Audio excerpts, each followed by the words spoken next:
Hello, beautiful souls, and welcome back to the Perfectly Imperfect Spiritual Podcast. I'm Marta, your host, a psychic medium, spiritual teacher, and guide for those of you walking the path of intuition, embodiment, and soul led living. Here, we explore spirituality in a grounded and real way, not as performance, not as perfection, but as something lived, something integrated, something that strengthens clarity rather than amplifies chaos. And today's conversation feels expansive. We are speaking about intuition on a larger scale, collective shifts, responsibility, visibility, leadership, and what it truly means to carry spiritual awareness in times that feel both uncertain and transformative. And as always, I never know exactly where these conversations will take us. That's the beauty of them. They unfold in real time, so I'm equally excited as hopefully you who are watching and listening. And today I am joined by Dallisa Hocking. Welcome, Dallisa, to the podcast. I'm so happy you're here. Thank you, Marta. I agree. I think this conversation is going to be divinely orchestrated, and I'm looking forward to seeing where we go today. I'm going to introduce you properly for our listeners and viewers. So, Dallisa Hocking is a fifth generation psychic medium renowned for her bold and uncannily accurate predictions about global events, US affairs, and personal destinies. She has dedicated her life to helping people strengthen their intuition, understand their self worth, and connect with the unseen realms through a blend of psychic insight, energy work, and intuitive coaching. Dallisa guides others toward clarity, empowerment, and profound personal transformation. She has trained with world renowned teachers, holds certifications in energy mastery, tarot, and mediumship, and has been featured on more than 30 podcasts with hundreds of thousands of listeners. Her work blends spiritual insight with grounded, real world strategy, helping people break through fear, scarcity, and limiting beliefs so they can activate their happiest and most authentic selves. Dalisa reaches a global audience through her readings, courses, intuitive coaching, and social platforms with over 10 million content views and a 250,000 plus member online community. She believes intuition is the ultimate superpower and loves helping others awaken theirs. Again, Dalisa, welcome. I am truly happy to have you here. Thank you. I appreciate you sharing all of that, Marta. Yeah, it's been a 10 or 11-year journey at this point. I'm coming up on 11 years, and I was Wow. not planning on being a psychic medium. And it happened across my path. I am fifth generation, like you said, but it was not something I was planning on. Hmm. Do you think you could talk a little bit or a lot about what does that lineage or like being a fifth generation psychic medium mean to you personally, and how do you carry that responsibility in a grounded way, especially in today's world where visibility amplifies everything? Exactly. My dad's side of the family is where the gifts primarily sit, although my mom's side of the family also has psychic abilities. But my dad's side is where I really connected, even as a small child, with the unseen realms. My grandmother Eloise, you can actually in the background here, there's a picture of her behind me. I keep photos of my ancestors, my lineage with me in my office here. And I used to sit with her in her living room, and she would tell me about the premonitions that she was getting. She would actually see full body apparitions with her physical eyes, and she could tell you, what clothes they were wearing, what color they were. And we'd have some really incredible conversations. She would often ask me, Delisa, do you want to know who was in our house last night? Who did I see? and I would be this little kid like, "Oh gosh, do I wanna know? Yes, I wanna know." And so we'd sit there and have these incredible conversations, and she would at times even tell me about her grandmother, and her grandmother's gifts worked very similar to how hers did. And I wish, that I could ask her more questions. I could probably channel on that. It's coming to me now as I say that out loud, and find out more about my great great grandmother Belle, and learn more about how she used her gifts when she was alive, since I never obviously had the opportunity to meet her in this incarnation. Uh, but the lineage is really important to me. And is an example, she used to sit my grandmother in a blue chair in her house and write letters. And when I had my 90-minute live psychic show in Las Vegas, now I do it, wherever I get booked. So it's not just in Las Vegas, but I would call people up from the audience and read them. And I Mhm. designed the whole set to look like her living room, including a Oh, blue chair that I would I sit love it. in as I was doing those readings. And my work has shifted a bit lately where I've been asking myself questions about, like, what do I want to be known for? Mm. And not from an egotistical way, just more from Mhm. legacy, and what would I want my niece and my nephew to say about me after I've crossed over? And it came to me through a download recently. And I know my grandmother Eloise had something to do with it. And I started receiving downloads again about this blue chair. And not only was she a psychic and able to see apparitions, but she was also the postmaster. So she ran and operated the post office in her very small town in Idaho. And I got this download that I was to carry on her legacy of her letter writing. And so Mm. now I'm even implementing into my work something I'm launching soon. It's actually called From the Blue Chair, Ooh. and it is incorporating in letter writing and sending it to people that want to have something physical they can hold that Mhm. reminds them of their humanness and how amazing life actually is when we can get really centered and grounded. So that's something that's right around the corner that I'm initiating. But it just goes back to your question about the lineage. And it's something that I'm really proud of. And I'm delighted to be able to talk about it today. So thank you for asking.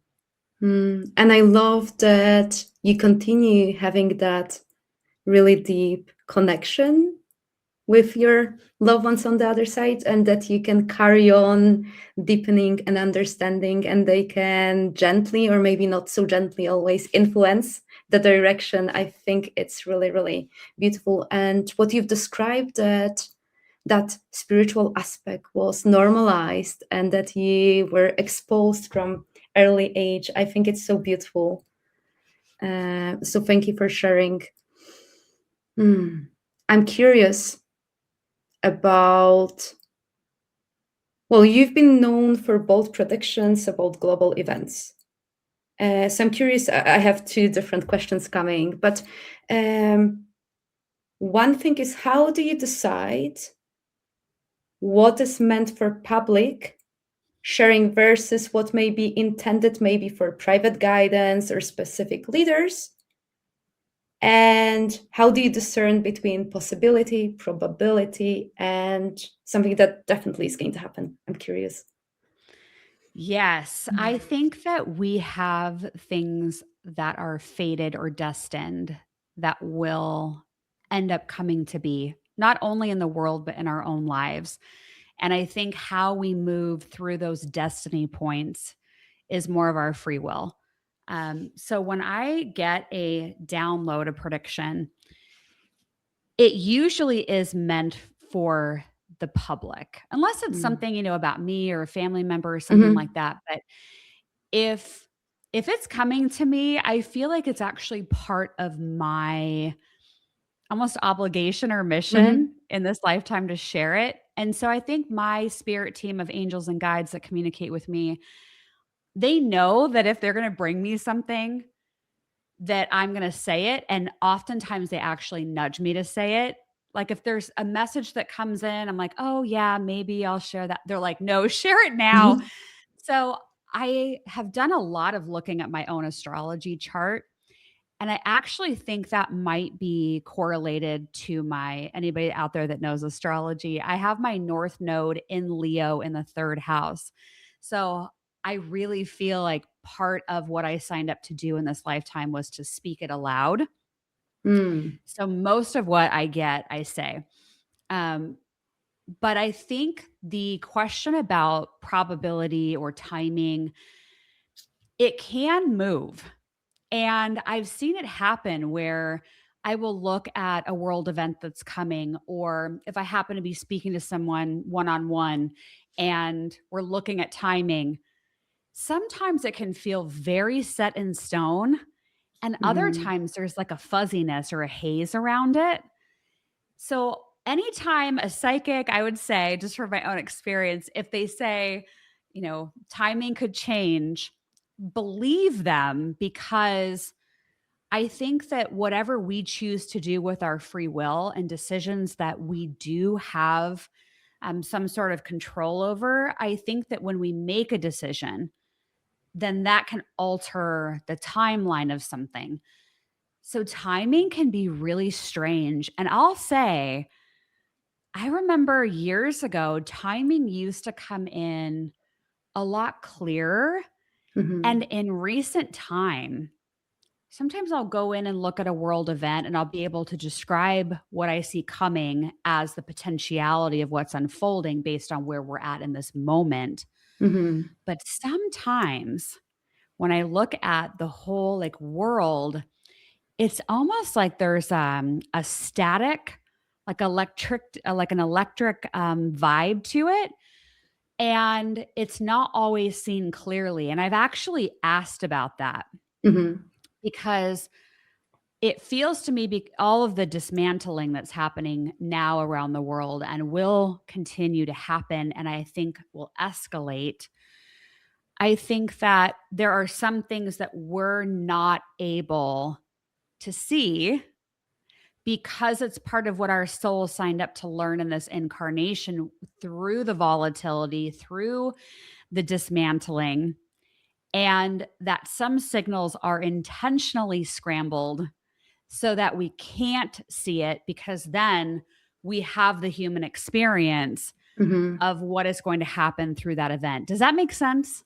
Yes, it does. And what, well, I have another, well, I always have lots of questions. I'll try to go in one direction, but something important that you mentioned about listening to your angels and guides, which really tells me that you're so discerning in terms of what energies you're listening to, because there is enormous responsibility in speaking about the future at scale. And I'm just curious for anyone who might be doing something similar or someone who's in general curious, how do you prevent your downloads or the transmission? Um, well, when you basically channel information, so there's no transmission of fear when discussing uncertain events. So, yeah, what would you say to people? I love that question, Marta. It's actually something I've sat a lot with lately, especially over the last few months, because I started getting downloads about how some people were in fear when they were hearing what I had to say. And that is not my intention. Mm-hmm. I want people to, at least when they were hearing my predictions, my hope was that they would take the predictions and make their lives better, Mm, that they would not go into fear and perhaps they would go into some kind of preparation, but not out of okay. fear, but just like, Mm-hmm. now that I know better, I can do better, Mm-hmm. So I was coming at it from that angle. But a few months Mm, ago, Spirit said, there are a lot of people that are feeling afraid right now, and the predictions aren't helping that. And they said, you're mm, now actually going to move into an activation phase. mm, And so what ended up happening is like what I mentioned with from the blue chair that I talked about with the letter writing.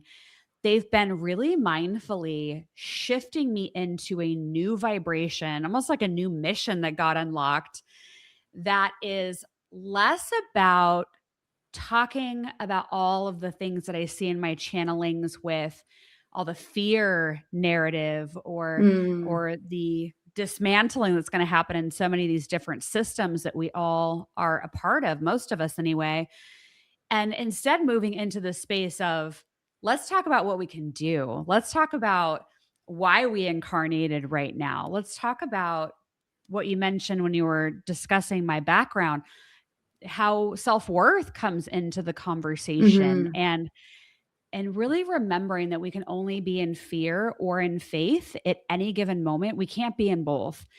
And so if we find ourselves fearful about anything someone says, whether it's me or someone else you're Mhm. listening to, if you feel fearful, my invitation would be to get curious about that fear and what is underneath all of that and Mm. lean into faith. And it could be faith of anything, faith of a higher power, faith in God, faith in yourself, whatever it is. You don't have to be religious, but just Mhm. faith that the universe has your back and the universe is having your life unfold in the way that is in your highest and best interest, even when there are challenges.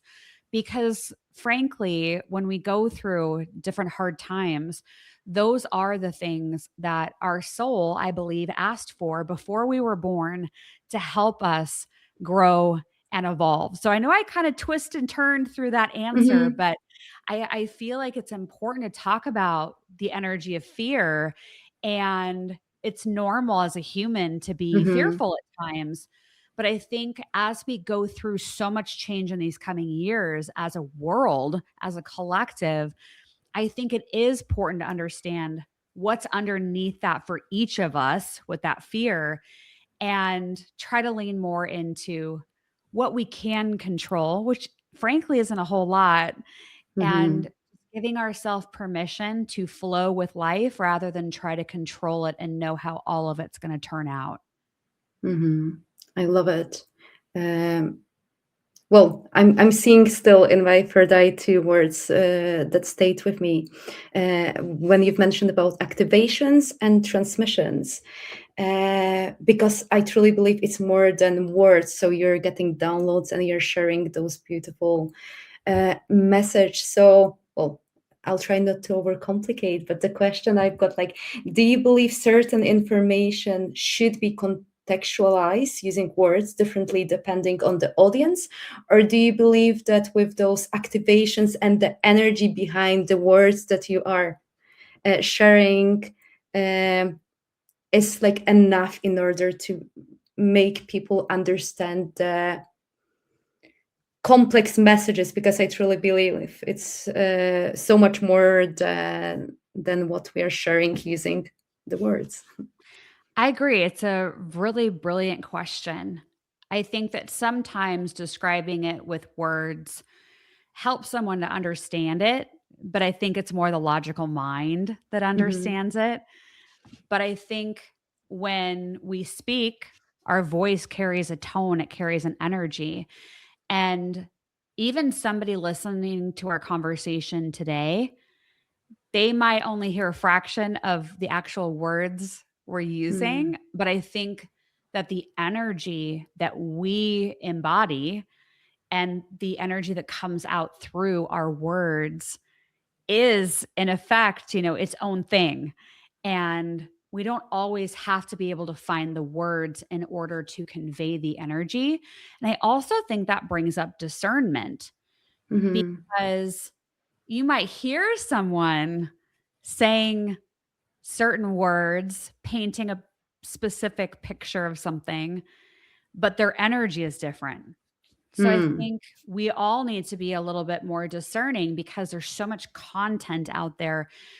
There's so many different communities, and we need to, I think, go back into ourselves and make sure we trust ourselves and ask Hmm. the universe to help us with discernment. Because at least for me, I know I've gone through this a lot in my own life where I like to believe that everyone is good. I like to believe Mm. that everyone has other people's interests, Hmm. in mind. They want the best for the people around them. And I have really had to learn, unfortunately, the hard way over the years that there are people that are not in that light or not in that frequency Mm. or intention. But you could meet them and Mm-hmm. think that they're good, but underneath it, there's something else brewing, and the intention may not be in your best interest. And so I bring all that up because I think when we really practice our intuition, we all have intuitive abilities, we all have psychic abilities. That when we practice that muscle and we get more in tune with ourselves and our intuition, we will be able to discern, I think, easier and clearer. And so, if you're one of those people listening that's like, wow, yeah, you're speaking my language, and I feel like I don't know if people are good or not good, I would slow down, meaning when you're having a conversation with someone new that you don't know if you can trust or not, slow down the conversation. Ask really good, deep questions. Trust your intuition. If you feel like something is not quite sitting right, we have to trust that. And that goes for content we're consuming.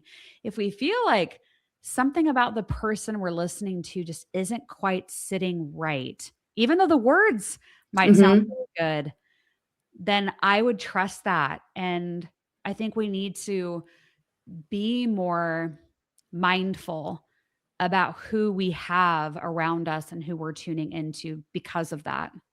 Mm. I love it. I would love to stay with the word discernment.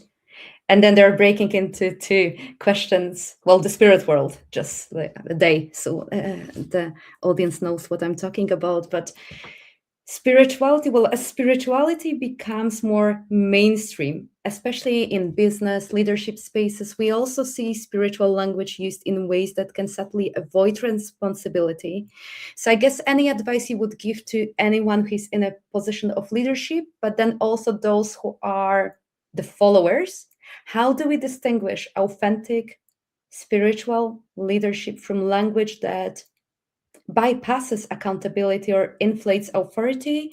And what are the warning signs according to what you believe that spirituality is being used as a perhaps a shield rather than a service? I think my answer is relatively simple. I think it's about whether or not you can go deep, Mm, because the downloads that I was just mentioning about, I was making all these predictions and they said, wait, you're going into activation phase now. It felt very much like I was being escorted into this new energy that was about going deeper. And so, one way I think you could notice it in yourself or in a leader or, in another person is their capacity or your capacity to get curious and go deeper. mm-hmm, Because I really feel like the right question at the right time can change anything. It can really shift our own awareness inside of ourselves. It can help us to heal.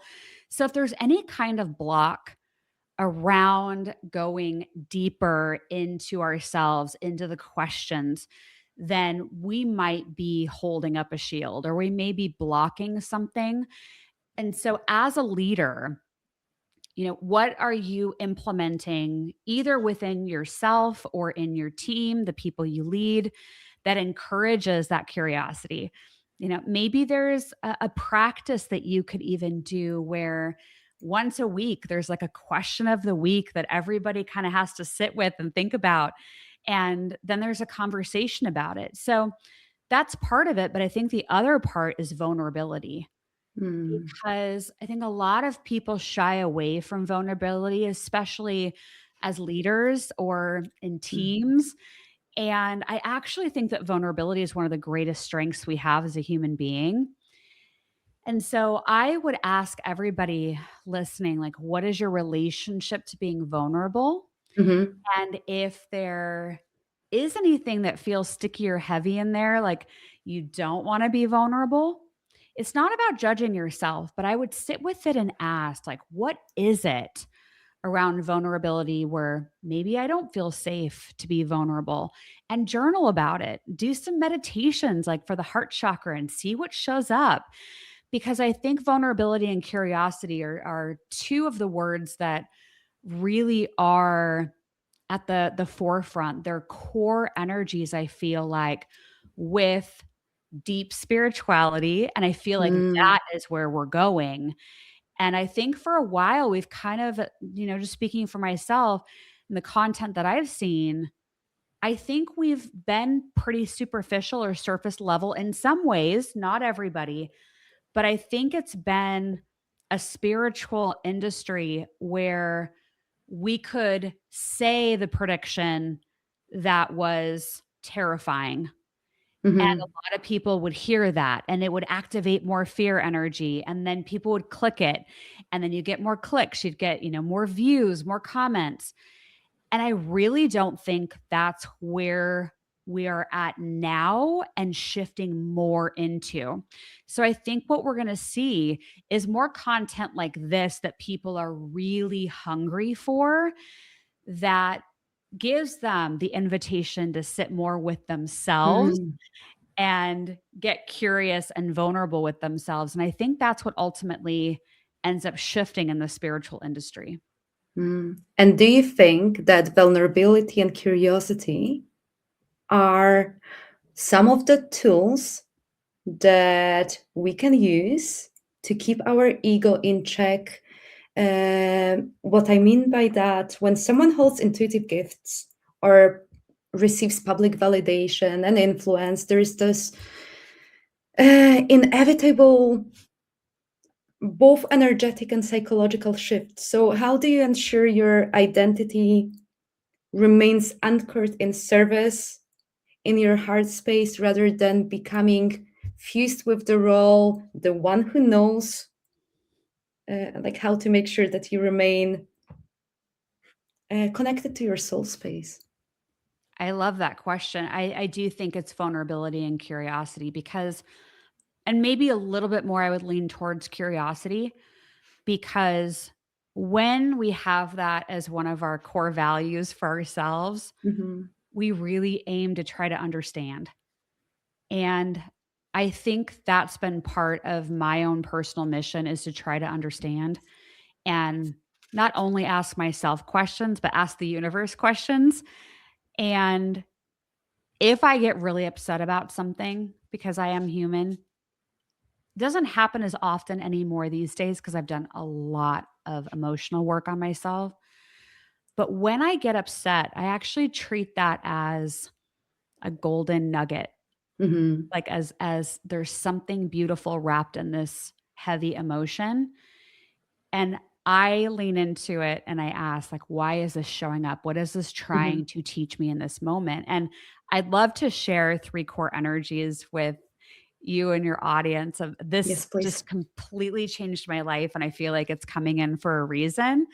So years ago, I was working with a mentor and we were talking about emotions. And she said, okay, I'm paraphrasing here, but she Hmm. said, there are three core energies. And whenever we get upset about something, and that could be, anger, grief, shame, frustration, you name it, we lean into it, we get curious, Hmm. and we ask that feeling, which one, two, or all three of these core energies are you? And I will tell you before I give the three core energies, I have used this ever since she told me this. And I Hmm. have never been able to find something I was upset about that didn't connect to one, two, or all three of these. Hmm. And just the act of acknowledging it, seeing Hmm. it, helps to dissolve it. Okay. So it no Hmm. longer has like that same hold on us anymore. So the first energy is approval. So when you're upset about something, think about, is there anything about this that Hmm. makes me feel like I am unlovable, I am unworthy, I'm Hmm. not good enough, right? So approval is one of those core energies. The next one is safety. Is there something Hmm. about this that makes me feel like it's not safe to be me, not safe to be in my body, safe to be in my community, my home? So safety is core energy number two. The third one is control, that there's Hmm. something about this that I want to be in control of, but I'm not. And it's really getting underneath my skin. So A lot of the times it's control or approval. Safety, I would say, comes in on occasion. But for most people, just in my experience of using these over the years, most people will find that it's approval, and a lot of the times control is in there as well. Mm-hmm. And once we know which of the energies it is, the anecdote, the how to solve for that is to give it actually to ourselves. So, for Mm-hmm. example, approval could be positive affirmations, it could be doing something for yourself, some self care. Safety, I like to personally, when I feel unsafe about something, I close my eyes and I take myself into a memory where I actually felt really safe. I take myself into that space that I was in where I felt that safety. I look around the room with my eyes closed of what I saw and feel what I felt. And then for control, I close my eyes and take myself back into a memory where I actually felt that the universe had my back and that everything was Mm-hmm. in flow and everything was evolving and that I trusted in divine timing. And I take myself into that memory and remind myself of those things. And just that simple act of acknowledgement and giving it to yourself, I have found it's been one of the fastest, most profound ways for me to feel more emotionally safe, balanced, and grounded in my own body. Mm-hmm.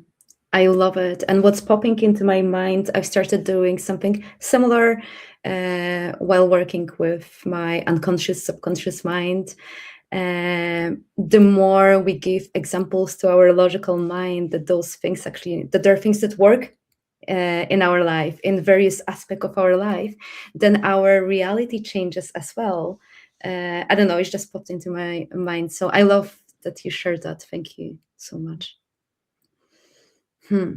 You talked about self-worth a little bit. Well, I'm curious because you often speak about the connection between self-worth and intuitive development. So, can you explain how self-worth, or maybe approval, safety, and control, distorts perception? Maybe those three core emotions. I'm curious if we can bring them all together, and how to strengthen self-worth and how it can refine intuitive clarity. Yes. So if you believe you can be intuitive and get psychic downloads, or maybe you don't want to be psychic or labeled like Mm-hmm. that, but maybe you just want the intuitive downloads. If you believe you can, you can. And if you Mm-hmm. don't think you can, you're right. Mm-hmm. So, self worth is one of the blocks I see over and over with my psychic students is they feel almost like they're not worthy. Like, who am I to get information from spirit? They have this like imposter syndrome. So, I think one of the biggest things you can do when you're trying to develop more of your intuitiveness is to remember that you were born with these abilities. Like, there's nothing you have to do to try to earn them. You already have them inside of you. So it's more you just saying, okay, I accept. I accept these gifts. I'm willing to listen to my intuition. And so if you feel like there's anything around self worth coming up for you when we talk about this, it may indicate that there is something sticky in there that is asking for attention. And so you could even journal one day and take the question of what am I or how am I blocking my own intuitive abilities from coming forward and just journal on it and see what comes up because we already have all the answers within us. I think it's more about sitting still long enough to actually allow the answers to come up. And journaling is a great way to do that. So picking the right question at the right time and sitting with that because a lot of people will block it in some way and usually it's self worth. I've learned later what I've seen as a trend is going back to what you mentioned a few minutes ago about ego. I Mm-hmm. do see sometimes that when someone has really developed their gifts and abilities and they start getting the confirmations and they start realizing, like, wow, I really can Mm-hmm. do this, sometimes more ego will creep in. And I've seen it sometimes in the industry where some people will almost become more like godlike in their mind. Mm, And I don't think they're doing it maliciously, but it's mhm, just the way that it kind of it can turn into. So just be aware of that. And I think it goes back to what you asked so brilliantly about vulnerability and curiosity, and always kind of coming back to yourself and to your groundedness. So approval for sure, because we just talked about self-worth and how that plays in. Safety, I see this interestingly, where sometimes it actually has to do with a past life, where mm, someone unknowingly blocks information from coming through because they were persecuted or killed in a past life for doing that.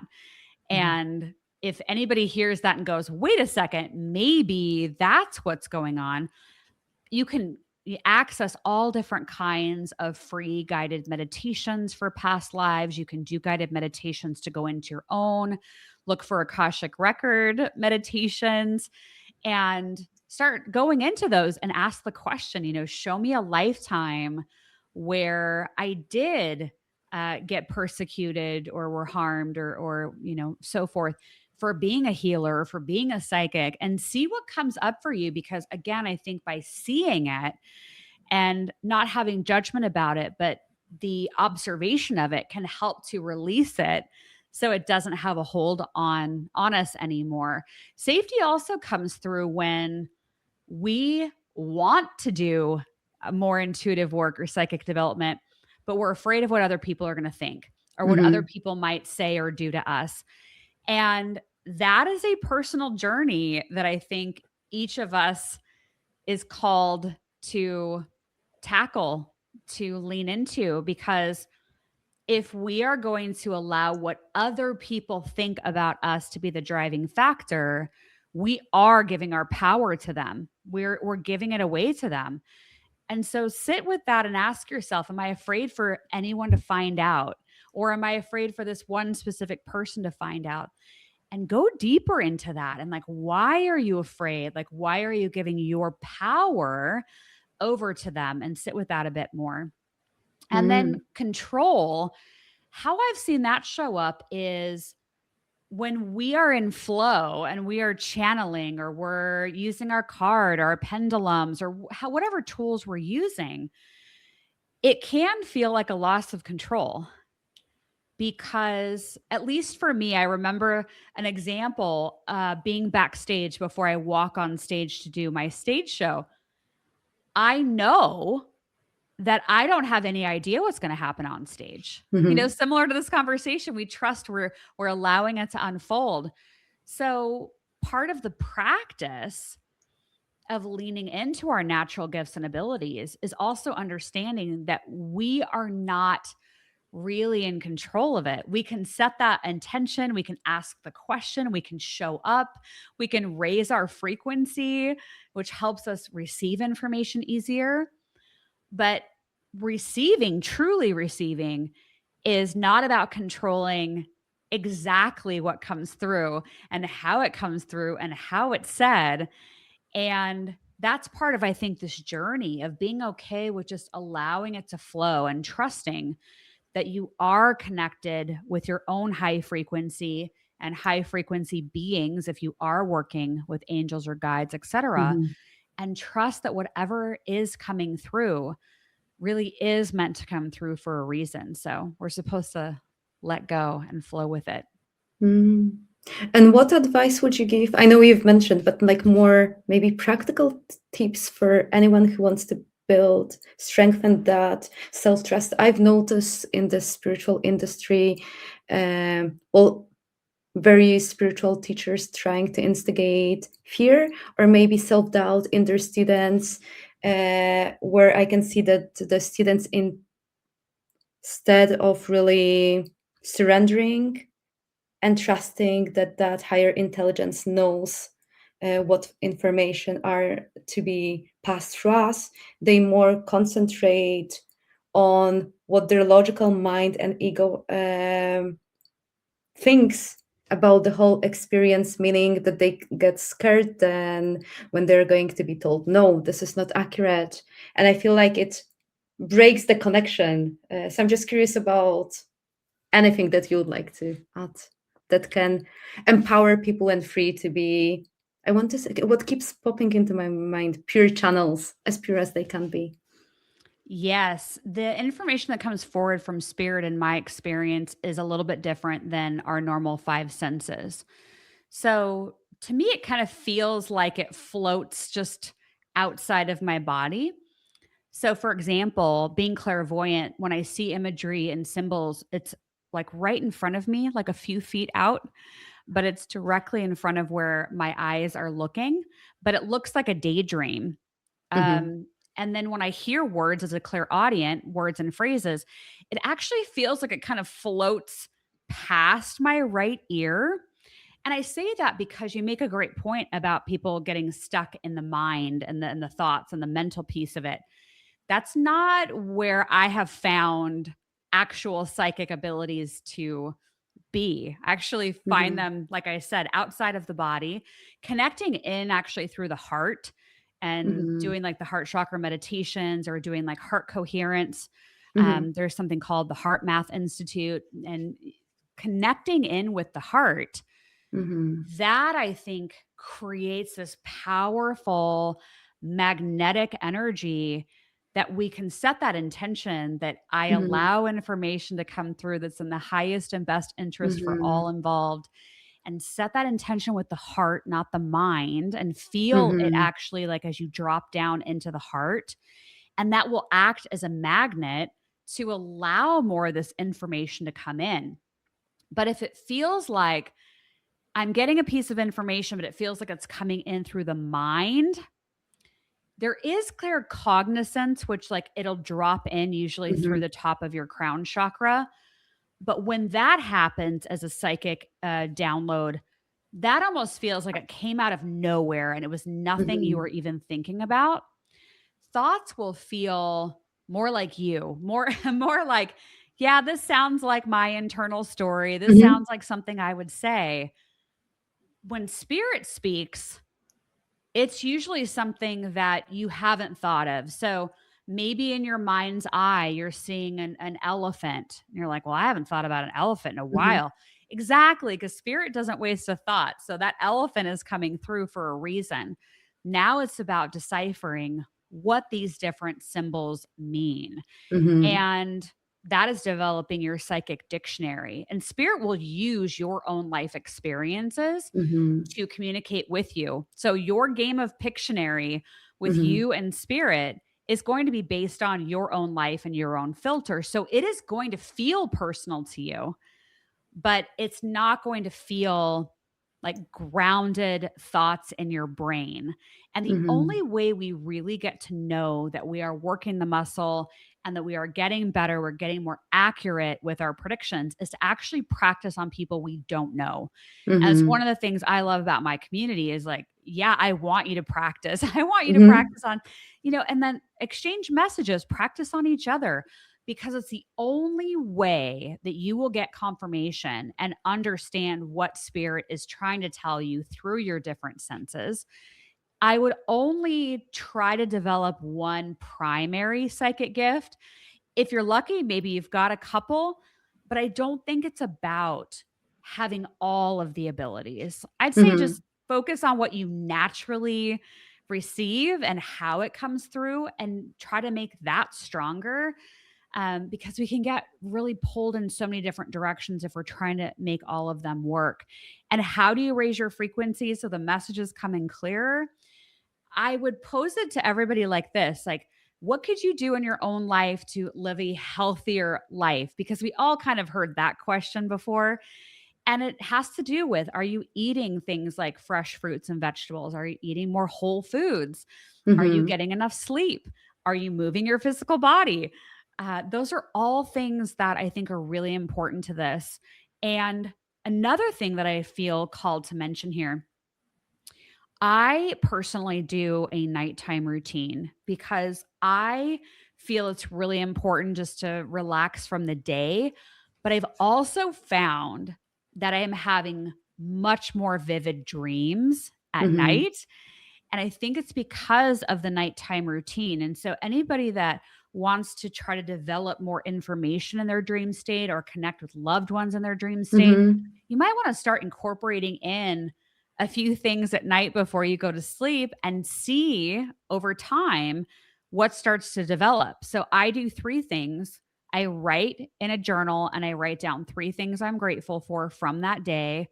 Mm-hmm. The second thing I do is I listen to either like binaural beats or sound bowls or a meditation or some kind of spiritual audio class. And the third thing is I read at least one chapter out of any book of my choosing. And Mm-hmm. those three things just like open me up for what happens in the astral state. So I know I just covered a lot of information, Mm-hmm. but my intention with this is that everybody listening gets something out of what I'm sharing. I love it. And it's practical, applicable. And another thing that stayed with me, set an intention with your heart, not with your mind. I think this is so important. And it makes such a difference in all aspects of our lives. So thank you for that beautiful reminder. I just want to bring us back a little bit to the spirituality again in leadership structures. So if intuition enters those executive spaces, and as we've talked today about mainstream structures, what safeguards need to exist so that spirituality strengthens discernment rather than replaces critical thinking? And how do we basically integrate intuition without abandoning strategy? If I we can. think they work beautifully hand in hand. Mm, I'll give an example. So there was not too long ago, I started working at an HR department. And this was after all my gifts had come in. I just felt like I wanted to go back into the corporate world for a little bit. So I used to work in HR in Las Vegas. So I went back and worked for an HR team. They were fully aware that I was psychic and all the things that I do and loved it. They actually like open arms. They wanted to talk about it all the time, to the point actually where the person I reported to would call me into their office and close the door and want to ask me questions about the business and how I saw it psychically. So I remember being in meetings where we would be as a team, talking about different ideas. And I would say, oh, something about that feels a little bit off. Let me sit mhm, with this for a moment and see what else comes in. So I think actually blending your spirituality and your gifts with the logical mind is such a great combination. The word I just heard in my psychic ear is unstoppable, mm, because when you're tuning into those higher frequencies and getting those downloads, you'll be able to feel if something doesn't quite fit or the idea will need some adjusting. Instead of being like, yes, yes, yes, let's do it, you actually feel something different and you can articulate that to the group so that you can have a bigger conversation about when to deploy that project that you have. mhm, Or when you're sitting with someone you're doing a project with and you're talking about the date that you're going to have it all done by, and you're sitting there and you're like, this doesn't quite seem like it's going to be the date that it's going to be done by. So why don't we talk about moving this date a little bit? So it can be this beautiful antenna. It can be a compass that's always within you that you can add to logical conversations. I don't think it will replace it in business, but mhm, I do think the two combined mm, is like the ideal that I think a lot of business individuals and leaders should really aim for, because it only helps you figure things out with work faster and better, and it makes you more efficient. So I say yes, I say incorporate it in, welcome it to the table. And I think, at least my hope, but I do feel we're going in this direction, that business becomes more and more okay with people talking about their feelings. Now, I know there's Mm. a time and place for it, but a lot of psychic information that comes through, it feels like a feeling. It feels something inside of you with that heart connection. And so I think there's going to be a lot of people in the workplace that will say things like, I feel like fill in the Hmm. blank. And I think as leaders, it's important to say, okay, I validate that. I hear you. Thank you for sharing that. Instead of hearing the word feel and cringe or shut Hmm. down or close off, I think our feelings can be just like our intuition, a superpower. And those are things that we should be paying attention to. I love the way you phrased it. It's our superpower. And I love that blend and that it can all coexist and we don't have to choose one or the other. What protects your nervous system while remaining so open and connected? Because I think that's going to be so well helpful to many viewers and listeners. We have a two-way conversation with spirit, with our spirit team. And one of the most important things I think any of us can do is set boundaries.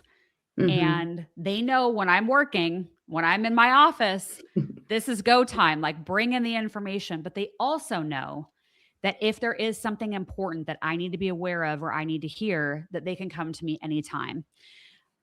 But I have set those basic parameters of, I work when I work and when I'm off. But I also make sure two things. One, that I'm getting enough time by myself because I know for me, and it could be different for the next person listening, but I know that I need time completely alone where I can just reset my energy and relax and not have to talk to anyone.